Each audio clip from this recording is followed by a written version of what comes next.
Hare Krishna. Om Jnana-timirandasya Jnana-anjana-shalakaya Chakshurunmilitam Yena Tasmai Shri Gurave Namah. Hare Krishna. So here we'll continue the discussion. So the point here is how we are getting this anarthas. Like there is the problem ultimately give rise to our identification with body is based on ignorance. And that leads to the fact that we naturally develop hostility, envy, anger in relation to other beings, as long as we identify with the body.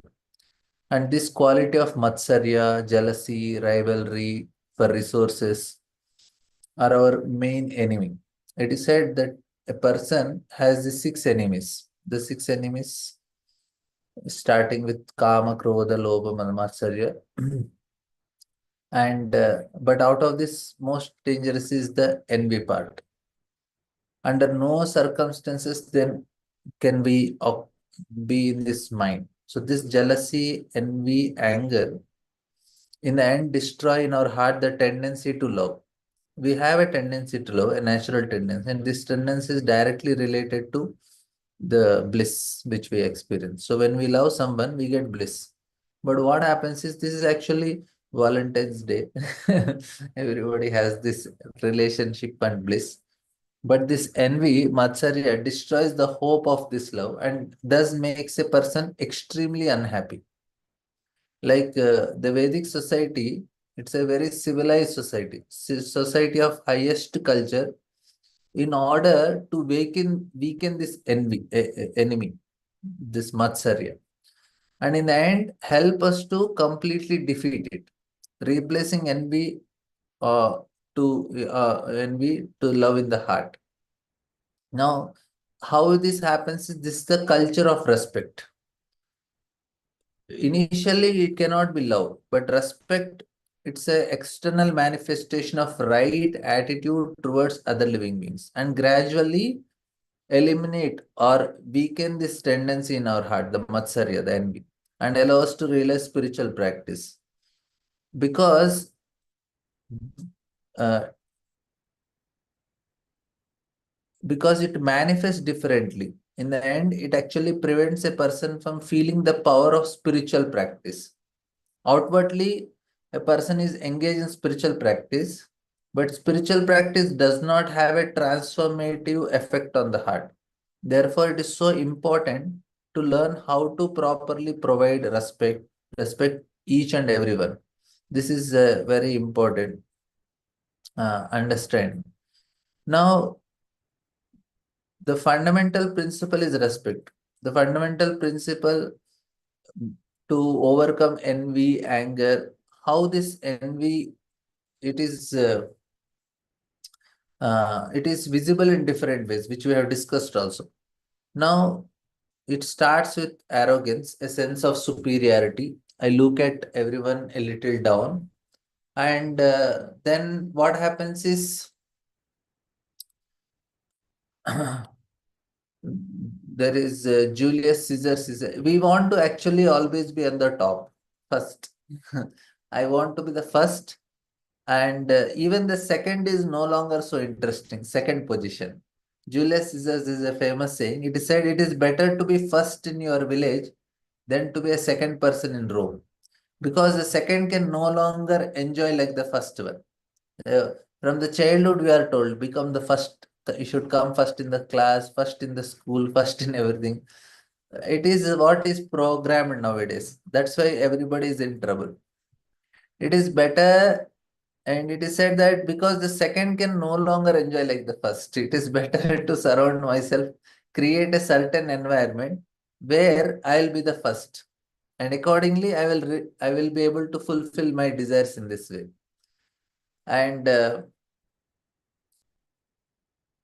but our ideal is exactly opposite. We want to be Gopir Bhartor Padakamalyor Dasa Dasa and Dasa. Our ideal is to become the last to everyone. That means what? That means respect. Like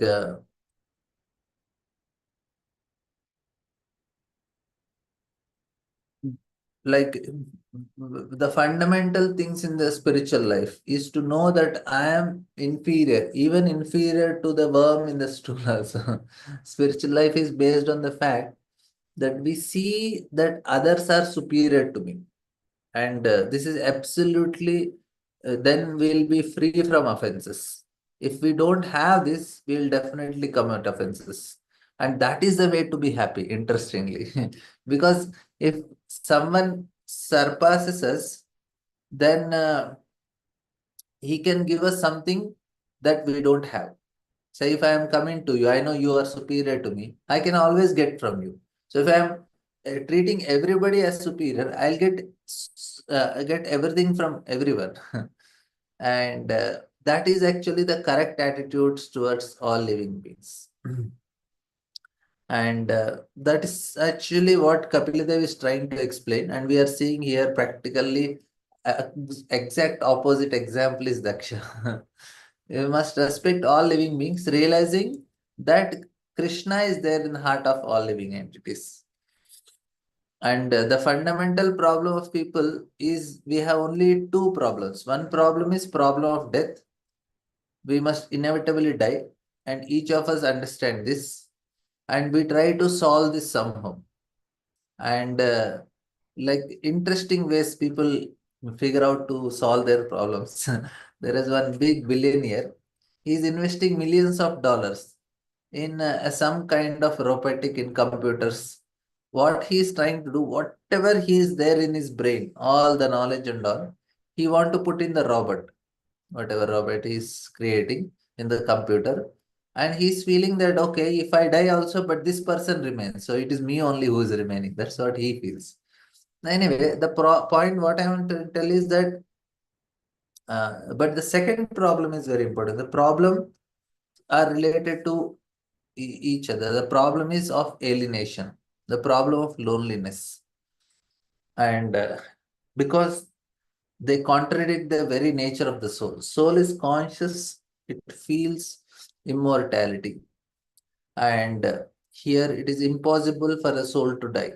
So this loneliness is also, they feel a deep intuitiveness that we want to be actually close, but somehow that love does not come. And here Daksha, initially it looks like he was very, very attached to, very close to Sati. But now, because his bodily identification, you can see how he is behaving. So this is his behavior. We'll try to just go to the translation of first 9 verses, how he is dealing with.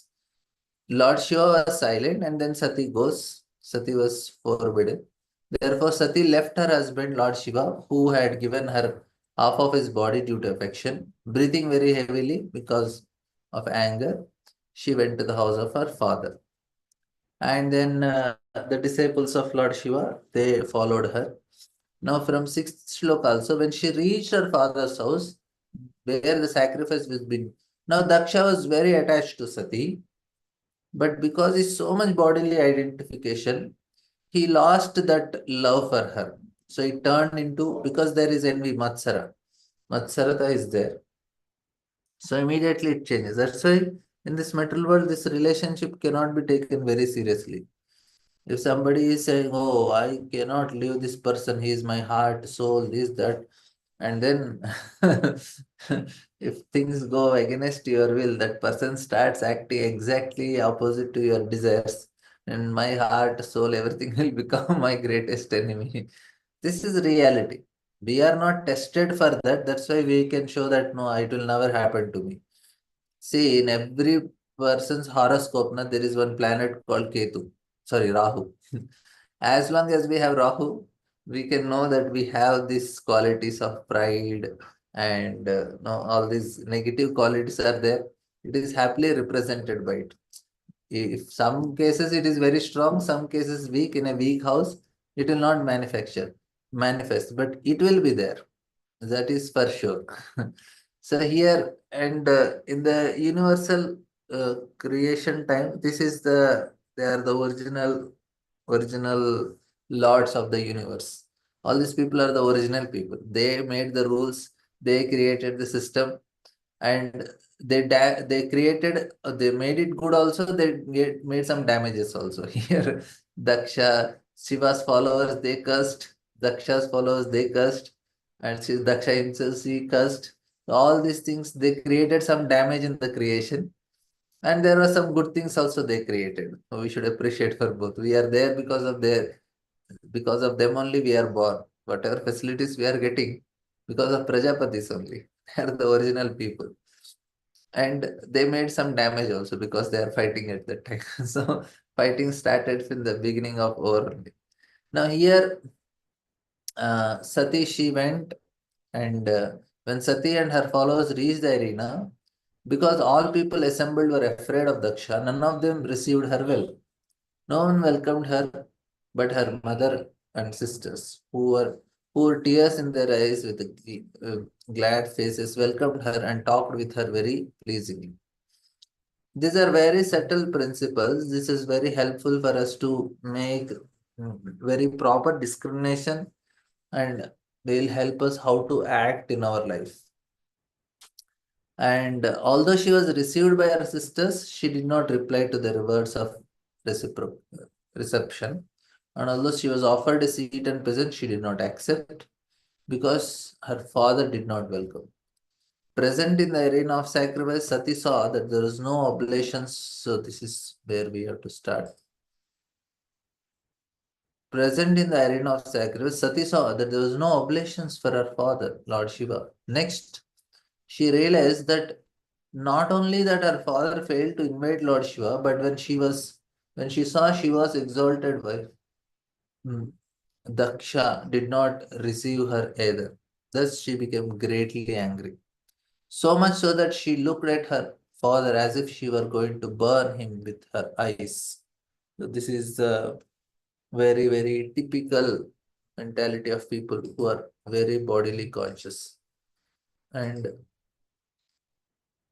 by offering oblations in fire while chanting the Vedic mantra Swaha, one offers respects to all the demigods, great sages and pitas, including Lord Brahma, Lord Shiva, and Lord Vishnu. It is customary that Shiva is one of those who are offered respects. But Sati, while personally present in the arena, saw that the Brahmanas did not utter the mantra offering oblations to Lord Shiva. Namah Shivaya Swaha. She was not sorry for herself, for she was ready to come to her father's house without being invited, and she wanted to see whether or not her husband was being respected. It's like uh, she is more interested how they are treating her husband, and that's a very important criteria for her, that how my husband is treated, because she identifies. Lord Shiva gave half of his body to Sati, so she identifies with Sati, with Shiva. That is actually right identification. See what happens now. Identity is actually the brain problem now, Kali Yuga. People are not given proper identity because there is no samskara. Samskara means identity. Samskara gives that ego. But nowadays there is no ego only. That's why people want to change themselves. They change their gender. Man is getting married, sorry, is changing, is getting operated, and is trying to become a female, and female is becoming a male. And there are some 50 different varieties that are available in the market. What all things, I also don't know the details. But the point what is that ego is not very clear. Now Sati is very clearly identifying herself with Lord Shiva, and that is actually correct for her. That's why she is Sati, and that will she is setting a precedence for all the coming wives. But this is the standard. You have to identify yourself with husband. If husband is insulted, it is worse than death. And actually, that's what Sati did. And of course, now even men also, they don't have that ego. Women also don't have ego because nobody is trained. Everybody is trained only to become a consumer. Consumer means they are trained how to enjoy in this world. They are trained that they are trained in they are training that this world is meant for enjoyment. No, this world is meant for responsibility. If you train people that this world is meant for enjoyment, then don't give any ego to them. You only make a consumer. They just have to work hard and spend, work hard and spend. And if you gain ego, they know I have to live for some higher principles. So here, one important thing is she is very nicely identifying. And Daksha, he is unfortunately identifying himself as with the body. That is the problem. And of course, he is Daksha. Daksha means he is very good in his ego. He is properly identifying, but he is not able to overcome his lower tendency of envy. All these people who are able to achieve something big in life, even materially, they have very big ego. That's why they are able to work so hard. Otherwise, they cannot do. Daksha is very strongly identifying himself with that. And because of it, when she came, she wanted to see whether her husband is being respected. To see her relatives, her sisters and mothers was not so important. So Prabhupada is telling some very important secret. Even Sati was, she gave the reason to Lord Shiva that I want to go and see my relatives' friends. But for her, more important is she wanted to see such a big sacrifice is happening, whether my husband is respected or not. Even when she was received by her mother and sister, she did not care. For she was most concerned that her husband was being insulted in the sacrifice. When she marked the insult, she became greatly angry, and she looked at her father so angrily that Daksha appeared to burn Daksha to burn in her vision. And disrespect. He is actually Daksha is a typical materialistic person, and this is how it happens. The followers of Lord Shiva, the ghosts, were ready to injure or kill Daksha because when they saw Sati becoming angry, they also understood that this is something this fellow is doing mistake. That's why our mistress is very upset. Maybe we should go and finish this fellow off. But Sati stopped them by her order. She was very angry and sorrowful, and in that mood she began to condemn the process of sacrificial fruitive activities and persons who are very proud of such unnecessary and troublesome sacrifice. She especially condemned her father, speaking against him in presence of all. So Lord Shiva's follower understood that my mistress is very upset and they are in Prabhupada's writing. The process of actually very important what Sati is going to speak also, and Prabhupada is going to give very nice comment on it. The process of offering sacrifices is especially meant to satisfy Vishnu, who is called Yagneshwara, because he is the enjoyer of the fruits of all sacrifice. Bhoktara Migyatapasam. He is the actual benefactor of all sacrifice. Not knowing this fact, less intelligent men offer sacrifice for some material benefit. To derive personal material benefits for sense gratification is the reason persons like Daksha and his followers perform sacrifice. So this is Yamimam Pushpitam Vacham Pravanti Avivashyatah Vedavada Ratapartha Nane Tasthiti Vadanaha Kamatmanam Sargaparam Janmalabha Falapradam Kriya Vishesha Bholam Bhogaishwarya Gatim Prati. So they say this is only meant, this is just for Bhoga and Aishwarya. Like uh, here, what it means is that if you want to please Vishnu, you have to please all the people connected to Vishnu. That is more important. Like say I'm sitting on this chair, we gave this example. If somebody come and hit my chair, he didn't hit me, he was sitting my chair. I'll feel offended. Arey, why are you hitting me? Arey, where did I hit you? So similarly, if somebody is disrespecting any demigods or any living entity, Lord will see, Arey, they are all part of me. How can you insult them? How can you mistreat them? They're all part of me. It is like we have to have this consciousness. All living entities, everybody is a part of Lord. If I'm worshipping Lord means I am worshipping all the living entities properly. That respect should be there. And another point is here the sacrifices they are doing is material benefit. You become more and more and more powerful. Such sacrifices are condemned here as a labor of love without actual profit. This is confirmed in Srimad Bhagavatam. One who prosecute the Vedic injunctions of offering sacrifice and other fruitive activities, but if by such activities one does not develop attraction for Vishnu, they are useless labor. So, Shrama Evahi Kevalam. One who has developed love for Vishnu must develop love and respect for Vishnu's devotees. Lord Shiva is considered the foremost personality among Vaishnavas. Vaishnavana Mata Shambhu. So now, what to speak of all living entities? Vaishnavas, they should be even more respected because they're very close. And like Lord Shiva, very close personality. Thus, when Sati saw that her father was performing great sacrifice but did not respect for the great devotees, sorry, but had no respect for the great devotees, Lord Shiva, she was very angry. Now, what type of sacrifice you are doing? You are disrespecting, you are beating one side of the Lord and trying to offer arti in the other side with one hand. It is not actually correct. Like we have to shake hands. Na? In Vedic culture, also shaking hands means touching with both hands. We should not do with one hand. One hand means one hand you are shaking, with another hand you are having a knife in your hand. You will be upset with that person. This is prana will actually enter if both hands are touched.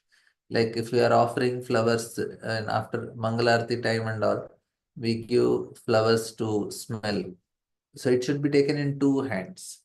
Why I'm telling this is that uh, everything has proper system. So like you have to respect the person also properly. Otherwise, for Lord also that should be properly done. And here Daksha is doing exactly wrong thing. He's hitting it one side and giving one side. This is fitting when Vishnu or Vaishnava is insulted, one should be angry. Lord Chaitanya, who always preached non-violence, meekness and humility, also became angry when Nityananda was offended by Jagai and Madai, and he wanted to kill them. When Vishnu or a Vaishnava is blasphemed or dishonored, one should be very angry. Narottam Das Thakur said, Krodha Bhaktat Beshi Jane. We have anger, and that anger can be a great quality when directed against the person who is envious of the Supreme Personality of Godhead or his devotee. One should not be tolerant when a person is offensive towards Vishnu or a Vaishnava. The anger of Sati towards her father was not objectionable, for although he was her father, he was trying to insult the great Vaishnava. The Sati's anger against her father was quite applaudable.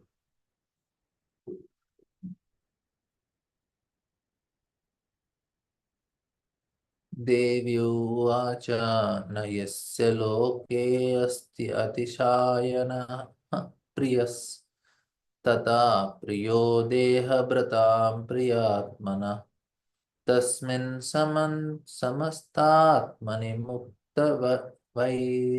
वैरके ऋते भवन्तं कथम प्रतिप्रयेत्. The blessed goddesses said, Lord Shiva is the most beloved of all living entities. He has no rival. No one is very dear to him, and no one is his enemy. No one but you could be envious of such a universal being who is free from all enmity. And now Sati is she's actually giving the reality. Now, we may say why Sati is correcting her father. In this case, it is allowed because Daksha is doing really very great mistake. As such, children are not supposed to correct the parents. But only exception is when they are offending the Supreme Lord or offending Vaishnavas, then they may give correction. In other cases, they should they just have to follow. Like Yudhishthir was doing mistake of gambling. None of the Pandava brothers stopped him. Arey, what are you doing, foolish fellow? They didn't say only. They never objected. Of course, sometimes they became upset in the forest. Arjuna, sometimes Bhima, sometimes they chastise. They express their, but they never were very disrespectful. One time, what happens is Karna insults Yudhishthir in the Kurukshetra battle. He was about to kill him, but he gives promise to Kunti that I am not going to kill any of the four Pandavas. except for Arjuna. You will have 5 sons in that way, either me or Arjuna. Karna says. And then Yudhishthir Maharaj, he was almost humiliated, and Yudhishthira had to run and sit in another chariot, and he was taken out of the battle. He went to his tent, and Yudhishthira was shying. He was feeling very morose. And then Arjuna, he was in another part of the battlefield. He looks that in the direction there is no. He didn't see the flag and chariot of Yudhishthira. He was concerned. So he comes back and goes to the tent to see Yudhishthir. And Yudhishthir, as soon as he saw Arjuna, he feels, oh Arjuna, you did such a great thing. You punished that fellow, sinful fellow Karna. I'm very proud of you. And then Arjuna says, oh, and I never thought of Karna. I just wanted to, I came to see you, how whether you are well or not. Then Yudhishthir, it is very uncommon, but Yudhishthir becomes very upset. He said, Arey, what? You are such a, what is the use of your being such a big bow warrior and all? Because of your prowess, I was depending on you. That's why I came to have this battle. Otherwise I would have stayed in the forest only. What is the use of this? I know my mother could have already got abortion when you are in the womb. Why to have such a brother like you? It is just have 2 sons is sufficient. What is use of your being born? And no, what is the use of your Gandiva? Better give it to Keshava. He will take care of it and he will finish off everything. You don't need also that. So when Arjuna heard, he was quite upset. He went out and he was taking the sword, and Krishna asked Arjuna, what are you doing? He said, I'm going to kill him and then I will kill myself. Krishna says, no, no, no, you should not do like that. He said that now very important principle Krishna tells. Uh, Arjuna tells, but that is my vow. He says, see, dharma is meant to develop love. You can break any of the rules if it is helping a person to develop love. That breaking of rules is allowed only when it is helping you to develop love. So here, Krishna tells to Arjuna, what is the value of your vow if it is not going to make anything better? So this is the point. So it's not that you just have to blindly follow. You have to see that whether it is helping the person, like if I am speaking anything harsh to a person, or if I am speaking good to a person, any dealing I am doing with a person, if it is helping him becoming closer to Krishna, then whatever I did is right only. That is what Krishna is telling. I may speak lie also, I may speak harsh also, or I may behave good, whatever, but it should help the person come to closer to Krishna. So that is the principle. So here, then Krishna tells Arjuna, no, go and speak some bad words about him. So then Arjuna goes and tells, so this is because of you only we are here and you are attached to gambling and we are all suffering because of this. He chastises. Then again he want to commit suicide. He said, Arey, I spoke such bad things to Yudhishthir. And then Krishna says, no, no, go and glorify yourself. And then he says, see, I am such a great person and I could have done everything myself. I am this, I am that. And Arjuna glorifies himself. Then Yudhishthir, he want to leave to the forest. He said, oh, I am real. And Arjuna goes and asks forgiveness. He says, please forgive me. And Yudhishthir says, I am going to the forest. Then Krishna comes and says, what is happening to you? No, he says, no, it is true. Whatever Arjuna is telling, better Bhima become the king. I am not fit for this. Then Krishna asks forgiveness to Yudhishthir. This is actually very important. Krishna asks forgiveness from Yudhishthir and he says, I only told Arjuna to speak like this, behave like this. So, and rest assured, Karna is going to die today and everything will be fine. So, even one time Arjuna spoke against Yudhishthir, he wanted to commit suicide. So that was actually the Vedic principles. And here, this is never happens that the children are just speaking against their elders. It never happens. But here in this case, Sati is speaking because it's a very extreme case. Daksha, what he is doing, and he is going to actually going to die only, whatever offense he did. And why it is dangerous for us by hearing Vaishnava Pradis, it is going to create very wrong samskaras. And what we heard in Bhakti Rasamrita is bhakti is such a rare thing to obtain. To develop faith on Krishna and Vaishnavas is a very, very, very rare thing that we are getting. and we have to very carefully protect. And the only dangerous thing that can remove us from this faith is Vaishnava Aparadha.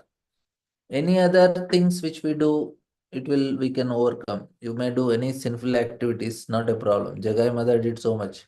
That was not a problem. What was their only qualification? They did not offend Vaishnavas, they say. If you offend Vaishnavas, I may be great pious activities like Daksha. He did so many pious activities. He became the number fourth person in the creation. Brahma, Vishnu, Shiva, and then Daksha. Fourth, number four position. But it does not help. He did not become pure devotee because of Vaishnava Aparadha. That's why Sati didn't want to tolerate it. It's such a dangerous thing. And she is showing her example. And she is expressing. And then what she is doing here? Prabhupada writes that Lord says, Samoham Sarvabhuteshu. I'm equal to all living beings. Similarly, Lord Shiva is a qualitative incarnation of Supreme Personality of God. So he has almost the same qualities as Supreme Lord. Therefore, he is equal to everyone. No one is his enemy, no one is his friend. But one who is envious by nature can become the envy of Lord Shiva. Therefore, Sati accused her father. No one but you could be envious of Lord Shiva or be his enemy. Other sages and learned Brahmanas were present, but they were not envious of Lord Shiva. Although they were all dependent on Daksha. Therefore, no one but Daksha could be envious of Lord Shiva. That was accusation of Sati. Okay, thank you all very much. Any questions, comments? Okay, we'll end here. Grantara Srimad Bhagavatam.